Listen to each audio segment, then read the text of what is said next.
going on, guys? What's up, Weed Man? What's going on, buddy? Hey, Weed Man, this is the picture I was telling you about the other day.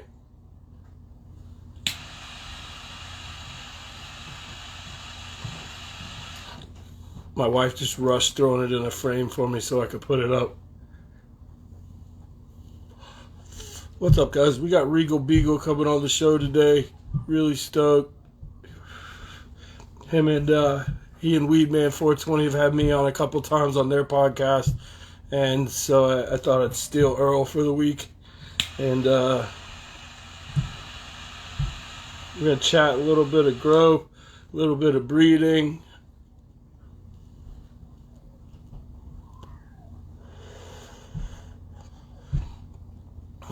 Shoot me the jump, Beagle.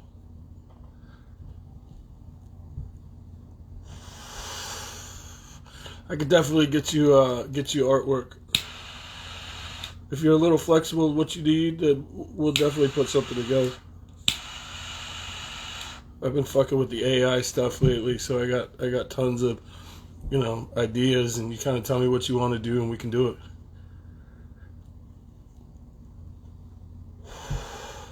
Shoot me a join, Earl, and we'll jump in. There we go. Together for you for sure. At least some cool images that you could use. Hey, nice. What's up? What's up, buddy? Not anything. Can you hear me all right? Yeah, I can hear you great. So thank you so much. You bailed me out. We were supposed to do this next weekend, and I got my weeks all screwed up. Didn't book anybody for this weekend, so thank you so much for bailing me out, and you guys have been awesome.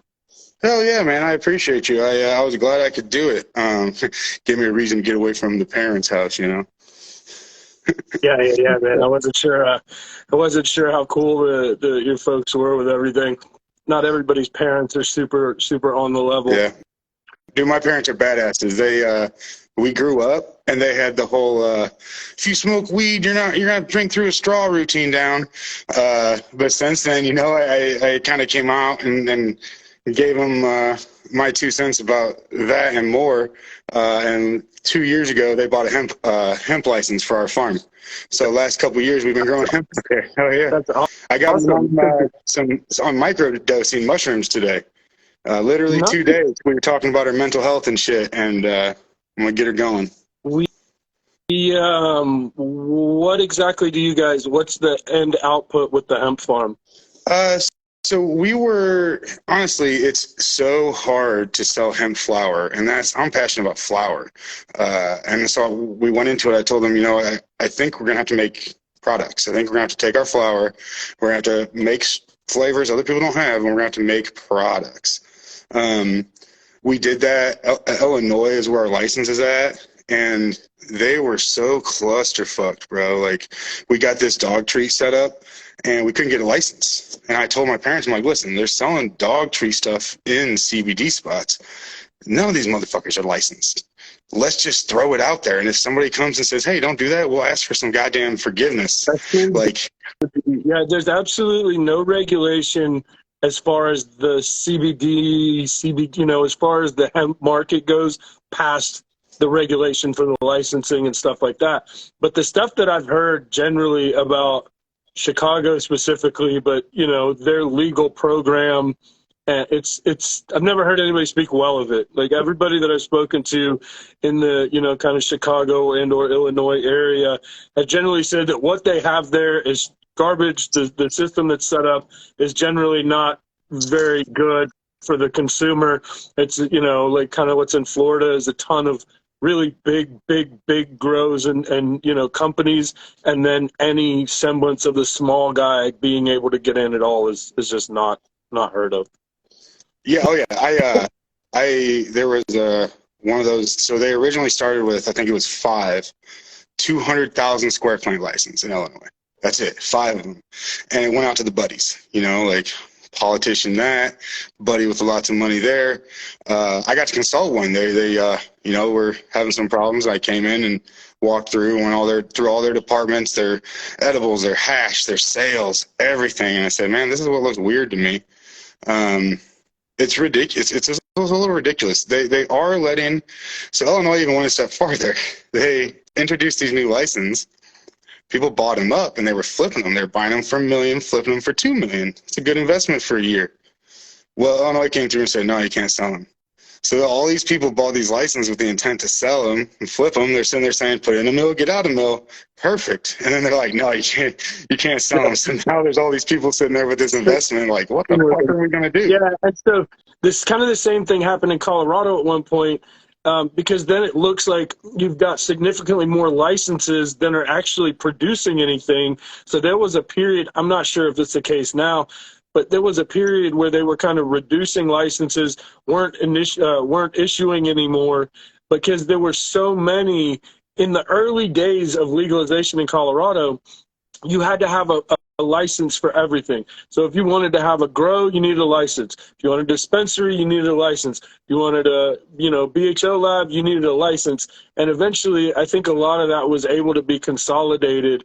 And so a lot of the early buyers were just sitting on licenses that nobody was using. And, for a long time, they put a moratorium on new licenses for that same reason, to just get people to get the ones that were out there back into circulation and use them. And it was, they had been sold so many times. When I would work in a facility and I would see the name on like a tag that we were putting on plants, more often than not, it was a out of business company that they had bought the license off of, like an edibles company that had to grow at one point. Or so that was the other thing about Colorado's early licensing. Early on, you had to grow everything you sold or processed. So it wasn't until maybe 2016 or 17 that they finally said, you can have just a grow. You don't have to have a dispensary. So you can just buy and wholesale stuff. Up until then, you had to do everything in-house. It all had to be produced by you. And then, they didn't really have licenses for other stuff. And they, that was, once again, what happens is a lot of these states go legal and their first instinct is maximize tax money. It's not safety. It's not how well are these grows built. It's not how, is the product that the consumer's getting safe? Is there pesticide laws? It's usually your first thing that comes out is just taxes. How do we get as much taxes? Who do we license so we can optimize our tax, be able to monitor every step of the process so we can get our tax money? Yeah, it's all about money. Yeah, 100%. It's so sad because weed is such a passion project. Like you can't grow fantastic weed if you don't have the passion there. It's not like some of this other shit where you can just put the money there and be like, well, we put this money in, we're going to get it out. Like, and a lot of people are finding that out, they have been for a long time. But it's not what I like, but it's what it is. So better figure out how to navigate that shit, Like I said, too, the initial bump in each state, when the state goes legal and now we can have licenses, we can have weed, we can sell weed, the thought is never 5-year, 10-year, how do we build an actual business and a brand that's going to last? It all just comes down to how can I pump it all up and make it look legit for the next dude I'm going to drag in here who doesn't know what he's looking at. He doesn't know that, good weed is bad weed and bad weed is, he just doesn't understand there's a difference. They've never seen bad weed. They've never seen grows that are just completely fucked. Most of the people investing in weed just think there's a quick buck. I'm going to get in. I'm going to dump a little bit of money here. It's going to triple over, 2 or 3 years, and then we're just going to get out. And that's the mindset that so many commercial businesses in the weed business now have. And when you can't do that, like when you can't get another sucker to come along and buy it all out from under you immediately, then you're stuck because you don't really know how to run a regular business. Forget a business surrounding weed. Yeah. Yeah. The business where you have subpar product is not super fun to try to operate. Like it's just lying to people at that point. You got to lie about how good your shit is, or you can't go and be like, dog, this stuff sucks, but I got a pretty good price on it for you. Like, get the fuck out of here. Well, so I've kind of talked about this a little bit, but like the first 3 years a state goes legal, most of those grows, there's not enough product to satiate the market because so many people want to grow. They almost always undershoot the amount of licenses. So there's almost always initially, not enough product. So in those first few, we'll call them 3 years, most people don't realize there's something better because most people were smoking black market, whatever came by. And as the minute they walk in that dispensary, all sense of reason goes out the door. Because that first time you walk in and you can buy weed over a counter, it's literally shocking to people because, I can pick what kind I want. Like I'm used to just getting whatever floats by, and so it takes a while for the general populace to realize there's something better out there. And that's when you finally either have to be able to grow good weed or you have to be able to market yourself well. Yeah.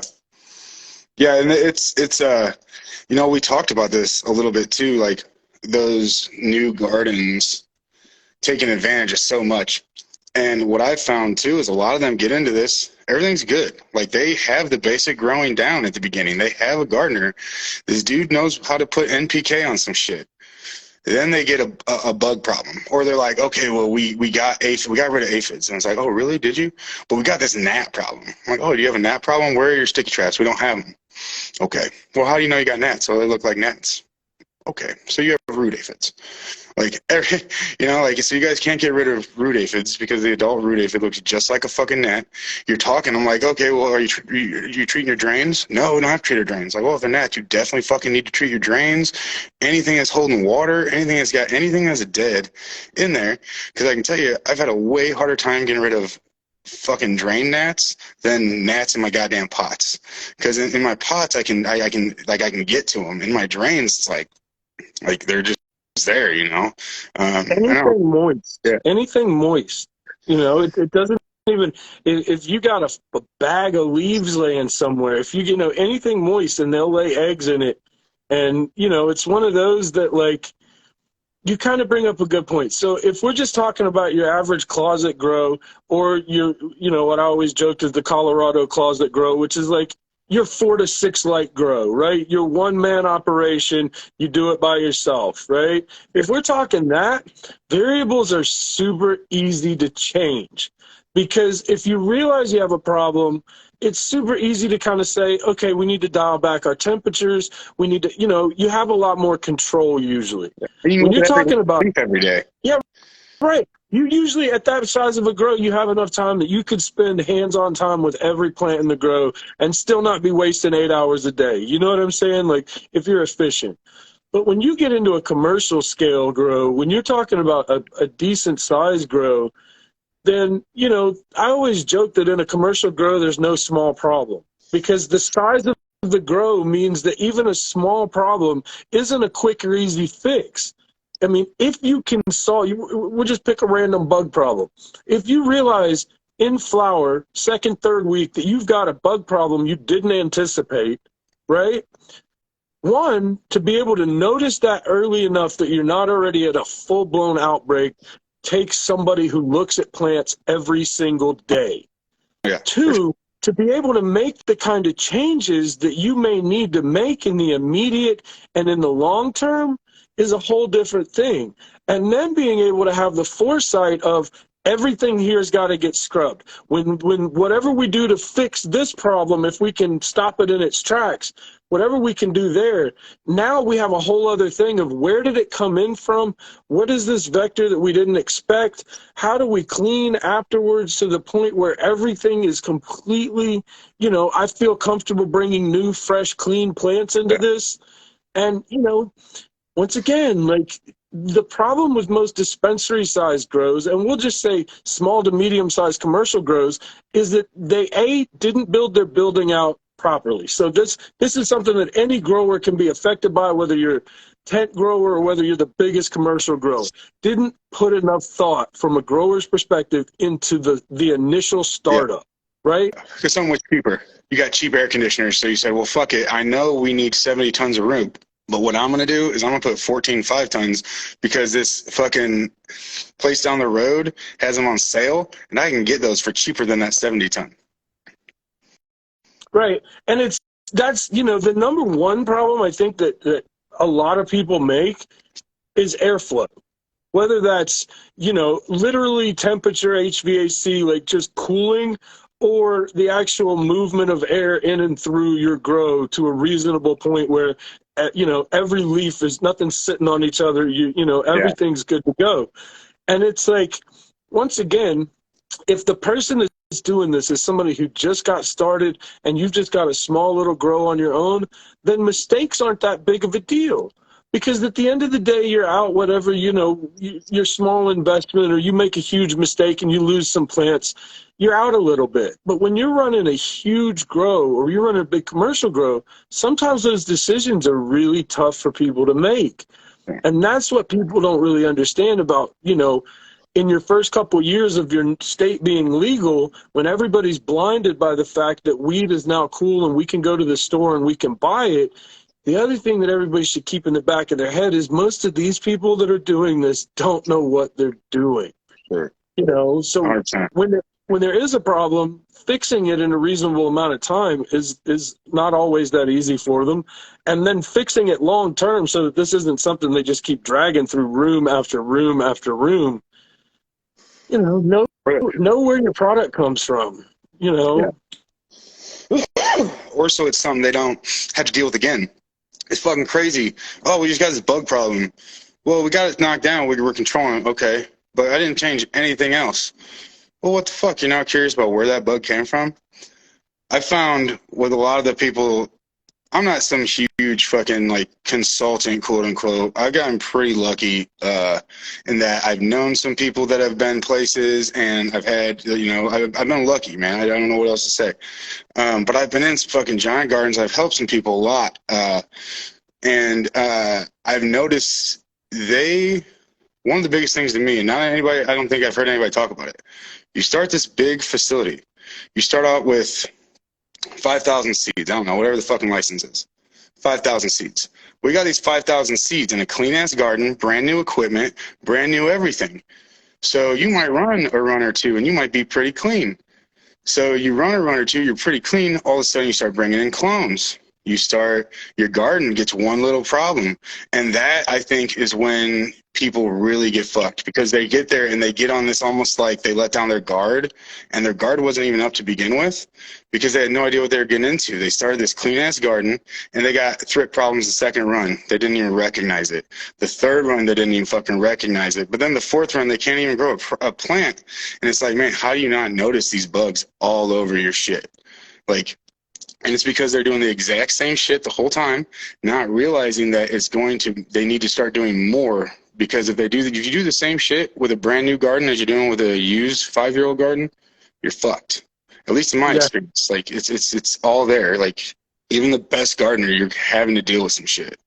The other side that I see a lot of in the commercial side of weed is that what immediately happens when there's a problem, right, is everybody does the CYA, everybody covers their own ass, and immediately what happens is the guy in charge is usually gone after a crop or two. So now you've got another new grower who doesn't know the variables, who doesn't necessarily know what they're doing with this grow, who oftentimes is another underemployee they can bump up a position, give a little bit more money to, and be able to exploit that hard work 6 months to a year they usually get out of any new hire who's just like, I'll do whatever I can. Yeah. The reality is, when you start to change those variables every single time, you're not ever going to be consistent. So the problems are only going to double, multiply. You might get one under control, and now somebody brings a powdery mildew problem in, or a fungus problem, or some sort of bacterial something we didn't expect. And like I said, in a commercial grow, by the size, there's no such thing as a small problem. Yeah. There's no such thing as, a little issue.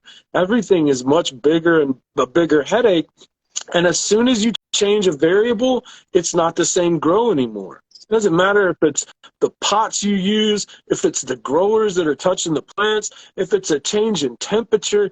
Every time you change something, it's an entirely different grow with an entirely different setup, with an entirely different group of hands. So, the best thing I always say, any grow, whether it's your closet grow, whether it's a large scale commercial grow, whether it's the biggest indoor grow in the country, is pick a set of variables and change as few of them as possible for as long as you can. And then you can say, okay, we have a baseline of what works. We have a baseline of what's, what is perfect for us. Now we can change small things instead of just constantly cutting the head off the snake every other week or every 6 months, bringing in a whole new crew, a whole new group of people. Like, the turnover rate in the weed business is probably only up there with like the service industry. So many of these grows dump every employee every 6 months to a year because it's cheaper, because of, whatever. There's a million reasons and a million, but it just comes back down to basic growing. Pick a set of variables, dial them in, and then what your baseline is of success. Whether it's strains or whether, changing employees, whatever it is, pick it, run it, and then find the little places where you can kind of, this works. Maybe a better strain would work here in this, and depending on the size of your grow, not every room is the exact same. Like, I've seen in a very dialed in facility, one room produce really well, another room not produce as well. Strains are a huge, huge thing in commercial growing. And that's why so much of it is clones. In almost any commercial grow, it's all clones that are circulated within metric, within the legal system, And yeah, oh yeah. Yeah. It's wild too, because with that room being different, it can literally be a corner just because the wind whips around and cools your ACs better.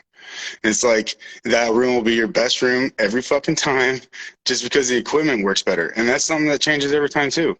Your AC is going to be a little less efficient every time. Your lights, a little less efficient every time. If you're running reflectors with a bulb, no matter what that fucking bulb is, it's losing some power. Even DEs lose power after a year or two. That reflector, that aluminum foil, that aluminum on that shit is getting dusty, is getting worn. If I talked to a rep of a very fucking famous, the probably top double-ended reflectors that ever made. I mean, I know double-ended is a thing of a past, HPS thing of a past, and he suggested to get new reflectors every 6 fucking months. 6 months. He's like, if you want to stay within 80% efficiency of what we say, 6 months. It's like 6 months, huh, bro? It's like, you think anybody in the entire world ever is going to do that, even with one fucking light, ever? Yeah, okay. So here's the thing that I always joke with people if we're having a kind of greater discussion about the people that sell us gear. And I've literally, and this kind of goes to the like CalMag joke to a degree, right? Yeah. So I've been in grows with nutrient reps, with people, from the people that make a living selling nutrients and lights and whatever accoutrement that goes with growing. And I've literally had them almost tell me, just pour it on there, like, don't even bother diluting it down. Not literally, but like, the joke is, whatever they tell you to use, start with half of that. Yeah. Because they have a vested interest in their feeding chart being significantly heavier. And though cannabis is generally a heavy feeding plant compared to, other flowers and other things that you may grow in your home, it's one of those things that there is a limit. There's always a limit for how much it can take, how much it can eat, how much it can feed. And so people that sell nutrients, whatever the nutrient is, it's almost always way more than you're ever going to need. So the same thing with a light. If that guy makes his nut off of you coming in and buying more lights, man, of course he's going to tell you change them suckers out every 6 months. If you do it every 2 months, he'd sell them to you. And that's really the thing, is that, like, for a lot of people who are just getting in this, whether you're running a huge grow that you just invested in, or whether you're just somebody who picked it up off the forums and your state just went legal and you want to grow weed. Like, knowing your variables, knowing what you do need and what you don't need is huge before you get started. Because I've seen so many people think they're going to go into a grow shop, spend tens of thousands of dollars for this build out, and they don't know how to grow a single plant.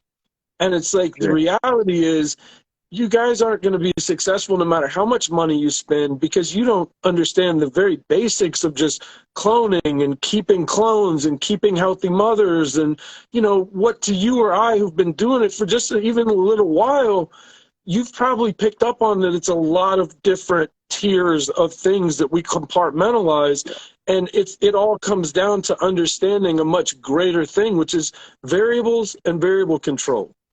And while it is nice to have nice lamps and, you know, while it is nice to have this and that, you know, I've seen small grows with dollar store gear that just crushed. And I've seen people with, you know, $1,000 expensive brand name lamps that couldn't keep clones alive. They just couldn't get enough plants to fill the space. Yeah. And like, that's another thing that, like, that takes somebody who's done every facet of the business, or at least understands, you know, to get a facility off the ground, to get a grow started in a personal grow. There's certain things that come from having done it so many times and failed so many times at it yourself that you might know, you know, you have to take 15, 20, 30% more cuts than you need, because there's always a mistake. If you took twice as many as you need, it's always better to have more, you know. Yeah. These are the kind of things. Even tricks, like the tricks that, like, okay, you took the cuts, but the power went out and they died, or somebody fucked up, left the tops off too long. Like, okay, well, now I'm 2 weeks behind. What the fuck am I going to do here? Even knowing the most simple things like pH adjustment and nitrogen boosts, and like, focusing on a plant that you know grows more vigorously and saying, well, we're going to do these 5 strains, but we know these 2 grow big and fast and stronger than these guys. We're taking those 2 only. Little things like that is just so important. On big scales is so important. Like you said, it's like you're not a couple plants short. You're not a $50 clone tray and plugs and gel short. You're like multiple employees, a trip with hundreds, probably thousands of dollars just in this little bit of stuff. Your days behind, you're paying power bills, like all kinds of shit with that. You know what was one thing? You brought up ozone one time, and I wasn't sure. Ozone, so are you talking ozone as in like O3 UV lights creating ozone, like that clean the air and people... You know, you do like ozone cleansings and stuff. Is that where you were? Remember that we were talking about larger gardens. You said ozone is very dangerous and they don't talk about it. Yeah. So here's the thing. Ozone is dangerous. O3, yes. We're talking about the same thing, except not UV. UV is something completely different that usually in a in a larger contained system, you would essentially have both UV. And the way that I've seen it used is if you have a contained grow area, using it after a room is completely cleaned, sterilized, empty before you flip. The thing is, you have to essentially cook the room, let the ozone dissipate before anything or anybody goes anywhere near it or in it. But it's something that I've seen used in a commercial garden that absolutely nuked the problem from the room. But to be fair, these were commercial rooms where it was literally just floors and a wall, like the plants were on the floor type of thing. It wasn't tables and, you know, all of this extra stuff that would need, but still, ozone will kill most anything. Yeah. It'll kill you dead. But that's the trick, is that you can't have anybody go near it. So what they do, traditionally what it's been used for, is they would use it in hotels. When you go in a hotel, especially back in the day when there was cigarette smoke, they would bomb whole floors of it with ozone, and it kills any odor particles, any bacteria. You know, it will kill cigarette smell in a car. Like if you put an ozone generator in a completely empty car and run it, it will kill cigarette smell, you know, Car pretty rental well. places But use them, yeah, like little ozone machines. a lot of rental places use them. But yeah, I've seen them used in large commercial grows for essentially nuking a room, you Yeah. know, after there was obviously a problem. And as far as things that, when done very properly, aren't going to hurt anybody, it was one of the better ones as far as like trying to clean a large room. But like I said, it's one of those things that has to be very, very, very carefully. It has to be done Yeah. very carefully, because you essentially have to empty the room, bomb the room with the ozone, take the ozone generator out, which is just a little box. Like, depending on the Yeah. size of the room, it's not a huge unit. Like, you don't need a whole lot to do a good bit of space. I don't know the actual science behind it of what's, you know, I could look into that. It's super easy to, you know, they make machines that just dissipate ozone, Sure. and you bomb the room out and then let it sit, cut your fans on, you know, let the whole room turn for a couple days, and then yeah. Yeah. In that same grow, what they would do is pretty much turn the heat up, turn the lights up, so that the room was like 90, 95 degrees, and then bomb it with ozone. And it was hard to see how anything would have lived Yeah. past that. Yeah, Heat treatment. it's gnarly. Nice. Heat treatment takes care. I had russets I couldn't get rid of, and it was like I was like, all right, I'm just gonna heat treat all this shit, and it worked really well. And you know, I used diatomaceous earth also, which was a new one to me. I used it in spray.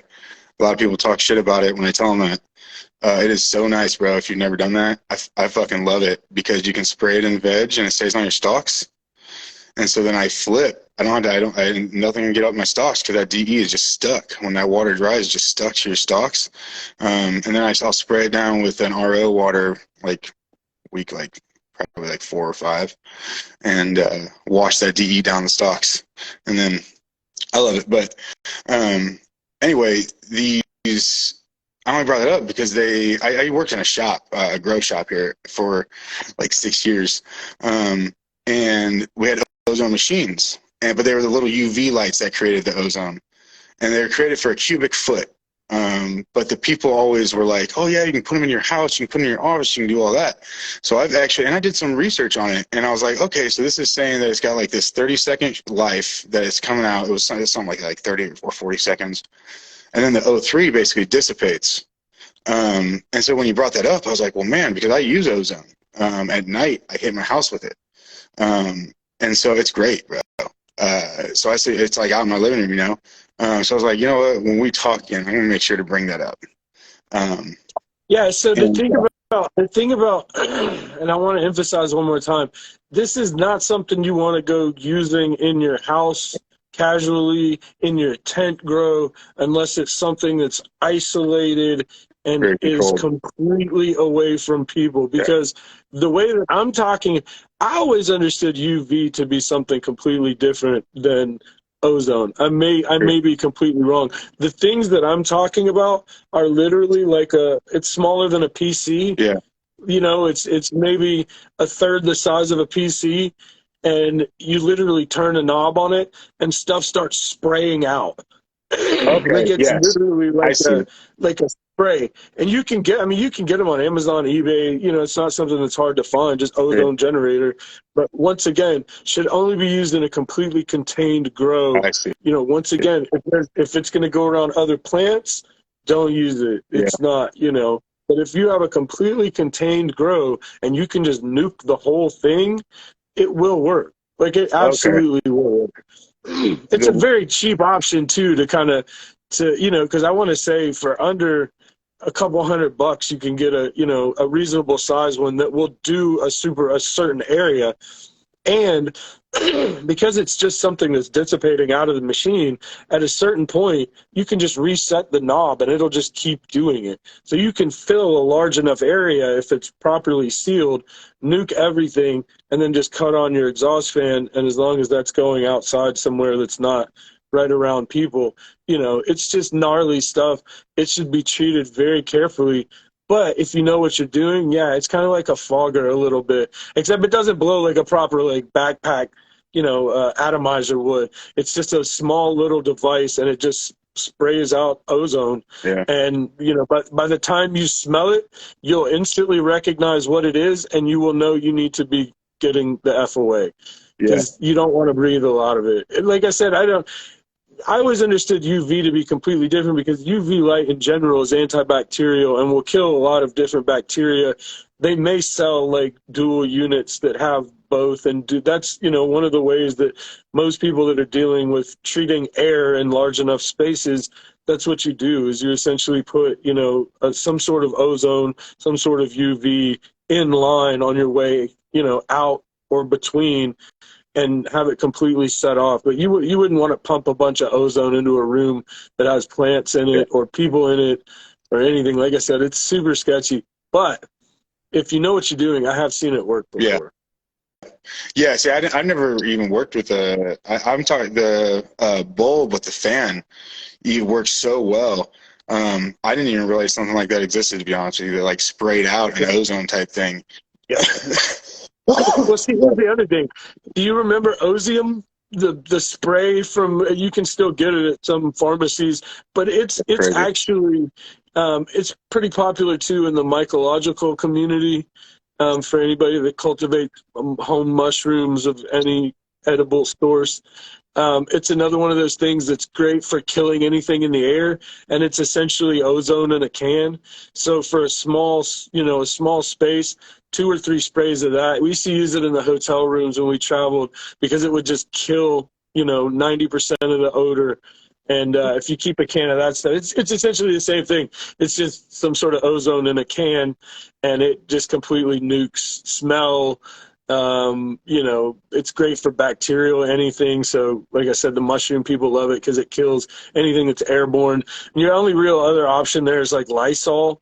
And Lysol sucks. Like Lysol just sucks. It's not my favorite. It's just, I don't like the way it smells. It was one of those things that I was probably around it too much as a kid, and now it's just a smell I can't be around. Yeah. Yeah. I was like the alcohol in them, depending on what's going on, bleach sometimes. Not that to clean, you know. But yeah, I'm glad I asked that, because I was like, man, I don't know. Like, I know that's ozone, and I wasn't sure if we were talking about the same thing because I use it with different shit. But it was. I'm I was glad like, you said oh. bleach. Let me tell you a funny bleach story. So bleach is one of those chemicals that like shouldn't ever be mixed with anything. But we've all done it once. Like if you haven't been working with bleach long enough. We've all put it on something that we didn't think immediately, and you hope it wasn't one of the obvious ones, like, you know, one of the things that you know you're not supposed to mix it with. So I go to this grow, and I'm doing like a kind of first fires, putting out, you know, we're kind of getting this whole thing under control. This grow had been really badly neglected, and so the first thing I do is I go to grab this cart that they had been mixing nutrients on, and so I flip the cart over, and there's like salt on the bottom that it's caked so badly, and I don't even think, and I just pour bleach on it, and yeah, that's immediately anything nitrogen with bleach, anything ammonia, it's a guaranteed bad time. So immediately everybody, like, we had to almost empty the building out because it just is so reactive with anything almost anything that we use in the grow, as far as nutrients, as far as anything like that. Yeah, to anybody out there that doesn't already know this, be very careful, even with small amounts of dilute bleach, that mixing that with something in the grow or getting it on the wrong thing can be, a really bad time for a lot of people, you know. Yeah, and luckily for me, What's Did it that? like did it like fog up and smoke and shit? Like, could you see the reaction like that? No, no, no, no, no, no, no, no, no, no. Nah, and I've seen stuff like that Yeah. as well, but it wasn't that bad. Literally 30 seconds. By the time I had realized what I had done, like my eyes were just gone. Like I almost couldn't see. And I stood as long as I could, trying to like. At that point, I realized immediately the mistake I had made, and got it under some water and just diluted everything as much as I possibly could, which may or may not have been the best thing to do at the time, but I didn't know what else to do. And it's one of those things that, once again, man, until you've made the mistake yourself, it's always tough to say, what you're going to do in that situation when everything goes wrong. But bleach is a funny thing in the grow, because I've seen a lot of people use it really liberally and not really realize, around anything nitrogen, anything, phosphorus, like these are the things that we use to feed plants, are almost all of the worst things you could get anywhere near bleach. It's like Just caution. it's like the primary of our buildup on our trays, like all that white stuff on your black tray. Yep. That is And that was salt. exactly the mistake. That was exactly the mistake that I made. And like I said, luckily I was there on a day where there was nobody else there. Really, there was like one other person, and we just called it a day, aired the building out, and everything was fine. But yeah, we don't always share the L's, and that was one of those where I learned a very valuable lesson. If anybody else could ever learn that one, man, being careful with, solvents, cleaners, anything in a grow. There's a lot of things somebody might not tell you.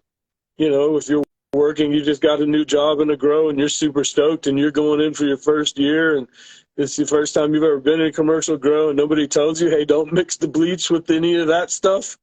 Yeah, man, it only takes one person to do it. If you're spraying or cleaning anything, know exactly what that is, and just because it's organic doesn't mean it's okay for you. And Exactly. and don't spray shit without a mask in general, probably, unless you know exactly what the fuck you're spraying.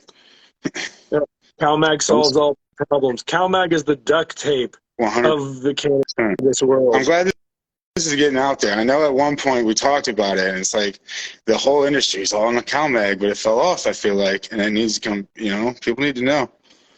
CalMag and bleach, even, maybe. Who knows? That's too far of a joke. Don't fucking do that. That's too far, guys. Yeah, that's it. That's the line. That's officially the line, man. Yep. Yeah. Officially the line. Yeah. Nah, and that's the other thing that we have to discuss, because we got about 15 minutes left. And this is one of those things that I think, if I'm not mistaken, you've kind of confessed in confidence to be a growing fan of. But this is I think what we'll now refer to as the pooping fetish. Oh, dude, I don't, yes, I fully accept it. It's real. I didn't even recognize it until I heard your terminology, and I was like, huh, that's a real thing. That's a real thing. As somebody else who's, in some way, size, shape, or form, I think it's something that for a lot of it, and for those that don't know, the pooping fetish is essentially the notion that there's a new growing subculture of people who are strictly into cannabis for the nastiest, foulest, stinkiest, rankest, but not just into it. The descriptions of how rank it is, I think, is really where the fetish lies, right? And so it's one of those things that I started to notice I did it. And I think in myself, I now start to notice more and more when other people do it. But it's become this casual topic of describing just how baby poop, spoiled Thai food, onions and BO, 3 days at the Wook Festival, You know, like it's a growing subculture of describing just how strange and disgusting and foul smelling and poop ridden their weed strains are. Yeah. I find mine more in the names too. Like my descriptions weren't as bad like when I went back and looked at them, but the names, like I was like, ah, shit! I literally just released a line called strain called Sour Poo, and I was like, ah, shit! That's totally right on target with that shit. But my description was never of that because it's just super sour. It doesn't really have a lot of that funk. I took mine more from the parents' name because the parents, the dad was Pooh's Peaches, and is a sour bubble. So I took the Sour Poo, you know. And I was very. It wasn't a super huge, you know, audience, but I put a survey out there because I asked if people like their strains named off of what they tasted like or the lineage. They wanted to know the lineage from the strain, you know. And more people said tasted. They wanted their name to be like, and it was by kind of a lot. And I was like, holy shit, I've been looking at this differently than most people are from who I'm interacting with. But when I think about it, like to me, I fucking love reading a name and being like, okay, I know a lot of this like lineage possibility. Like I know because you know what, if you're hunting 100 fucking plants, 100 ladies, and you're picking out the one most fire lady, right? If it's like a bunch of the other plants, okay, you're probably going to get a lot of that offspring like that. But if it's the one rock star, way different than everything else, then it's like, and it's just, it's hard for me to take a plant, especially a clone that I haven't grown brothers and sisters of, and say, I know exactly how this plant's going to breed out. But if I can know the lineage, it helps me personally know a little bit better what my possibilities are in furthering that. And because I'm a pollen chucker, I don't hunt through hundreds of plants. All I have is say, okay, a lot of people find this, or this is what I might be able to expect out of this. And I like that niche, honestly. It's like, it's a lot of fun for me. And I appreciate you a ton because you work with a ton of your own selections. I don't know if I've even seen you work with a clone. Not that I know. I've worked with clones, but almost all my own selections. But I just don't I don't have a huge number. Like I'm going through between 5 and 10. First off, if all of them aren't fire, I'm not fucking working with it. You know, like I have to do something really weird and different, or I have to see like straight fire. If I get 5 ladies and 1 Herms, I'm not fucking working with it because for me that's 20%.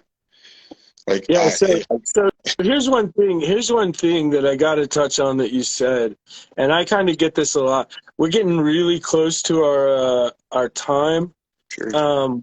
But to be honest with you, man, we could hop on and do another half hour if we have to. But so the one thing that you said that really I've kind of gotten a little bit because I use names that are kind of out of left field. I kind of have some rules. I won't use anything as a name that you wouldn't say to your grandmother straight faced. Sure. And assume your grandmother's a little more conservative than most. Yeah. So anything poop, anything genitalia, and anything that you just, you wouldn't really say to an older person, and you got to assume somebody's grandmother's going to walk into a dispensary and buy it. That's how you have to think Yeah. about it. The other problem with names being something that's exactly to how it tastes, like you said, not every plant, not every seed is going to, especially, these days with so many people working polys, it's not always exactly easy to say exactly what the plant you're going to get is going to smell or taste like. There's also only so many different descriptors. There's only so many different words we can use to continue to describe the way weed Great. tastes, Yeah. right? And they can't all be food. So there's a certain amount of, and then the other problem comes into just the problem with naming cannabis these days is that there's so many different strains. Just finding a name that's unique and isn't taken is tougher than you think. Anybody that's watching this and thinks that's not a thing, just think of a unique word. Now go Google it and see if somebody else has used it before, and then Google it to see if somebody's used it as a weed name. Those words are few and far between, and it takes a lot of kind of creativity to kind of pull a lot of that together and find something that's unique, but that hasn't already been taken, that somehow describes the way the weed is, that's subjective too. Like if I tell you something smelled like baby poo and pine trees and I gave it to you and you're like, man, you're crazy. It kind of the same sample, the same product, the same grow. I hand you the same bud and you're like, man, this smells like, rubber tires and something else to me. And that's the subjective nature. With cannabis, there's so much going on that what may smell or taste one way to you might taste completely different to me. I might pick up other notes. I might pick up other things. Or I might not have the palate developed enough to really have, any way to just determine what I'm, like I said, a lot of people, weed just tastes like weed. And they just go, unless you just get something that slaps you in the face. For a lot of people, weed's just weed. Depending on the quality of what you have access to, weed's just weed. So like as a breeder, you have to kind of think, this is a seed, somebody's going to grow it. This is something that could be in somebody's garden long term. So I always think like, that I kind of go with kind of a short checklist of like, I keep a list of when I hear something, in my day to day and I go, that'd make a funny strain name. I just write it down. And then what I do is I go back and when I kind of have strains that I know the lineages of, and I know what I'm kind of working with, there's a little bit of creativity there of coming up with a new word, coming up with a new term, something that you think hasn't been used before, and using something that you can now put your stamp on and say, I'm going to be happy when somebody grows this. It now has a unique name. Yeah. That's tougher than people think, man. And it's one of those things that, like, if you ask the average smoker, I've heard a lot of people say that. Especially people that are kind of used to old school strains because there were so many words in the pool of strains that you could use that, it was easy to blackberry, tastes like blackberry. Well, that's an obvious one. Strawberry haze, it tastes like strawberry. Well, all of those names are long gone. Yeah. And now strains tend to be a lot more complex than just one or two, notes. So it's like, if it's a super simple strain and it just kind of reminds you of gas, well then, most of the obvious things are taken, but most strains aren't that simple these days. I would hope my strains aren't. That's always been my goal, is it not to be super basic, super simple, like for things to be a little more complex that I couldn't describe them in one or two words. Or, something catchy cheesecake or something catchy, cookie. Like, I think the world's kind of over food terms. That's the other thing, is we've beat that to death. Especially candy food, bro. Candy foods, like sweets, god damn it. It does not taste like a fucking chocolate chip cookie. No, has hints, I get it. That's the other thing, was that there was a trend for a while there to just name everything a food strain. I mean, a food name, whether it really was like that or not. Anything that has sunset sherbet in it that somebody labels as cookie anything, that's sunset sherbet. Just kind of, it's a whole floral thing of its own. But then I keep seeing it in all this like cookie this and cookie that, and it's like, it was just a name. Somebody just slapped a name on it because it was trendy, or and so many companies now, so many seed companies, so many breeders have gotten in trouble for using names because they ripped it off of some specific brand, and then you're just a time bomb waiting to happen, because once your strain gets big enough, some corporation's going to say, no, we're not cool with that. And now we're going to send our lawyers from whoever, after you.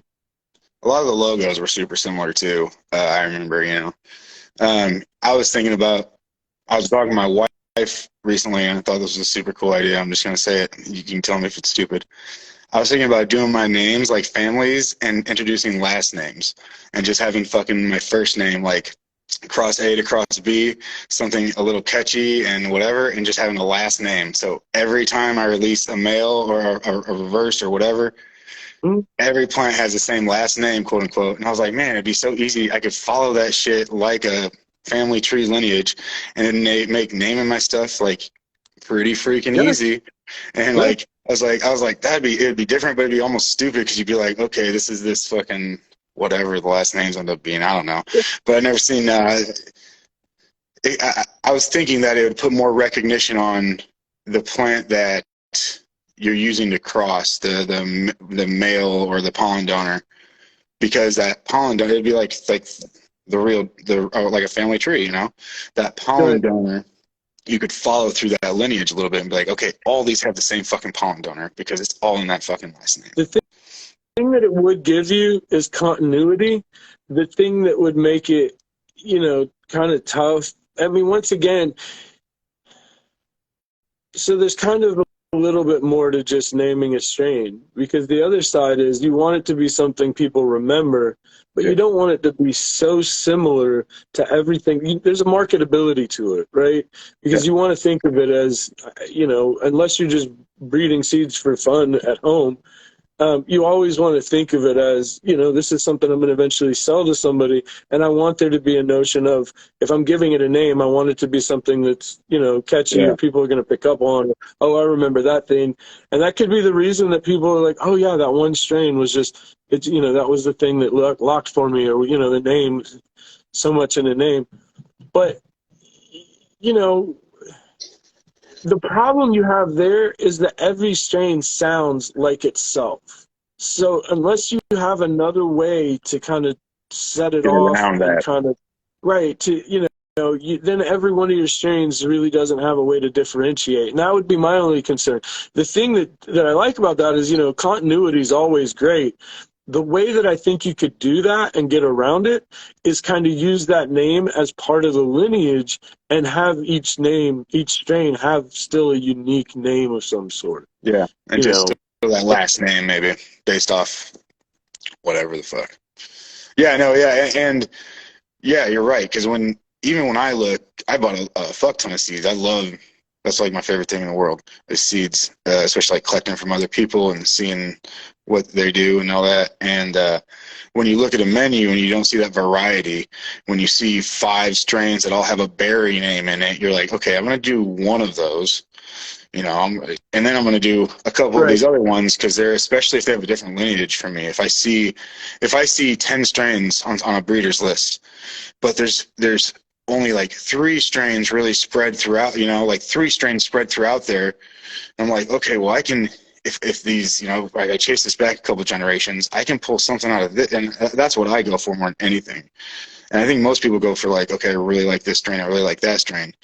But personally, I just go to see a breeder's full like inventory. Like I want to see all. If you take something to an F2, you can pull out the grandparents.